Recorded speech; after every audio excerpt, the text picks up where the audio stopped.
बांदर प्रियंका रानी आ गए देवी प्रसाद यादव। हाँ, देवी प्रसाद यादव जी की तरफ से 10 रुपये का शानदार पुरस्कार कलंदर इनाम में आया। और साथ साथ में देवी प्रसाद का कहना है, क्या कहना है कि नहाया है तो बीच धारों में नहाओ, किनारों में क्या रखा है। क्या भैया मोरेठा बांधे हैं, देख लो।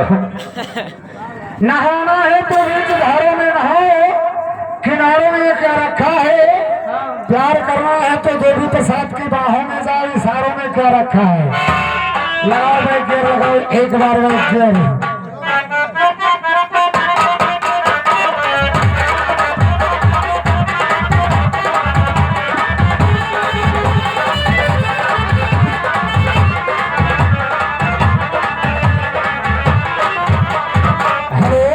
एक विशेष सूचना, बानर भैया उर्फ हनुमान डीजे, बानर भैया मिलेगा तो हम बता देंगे।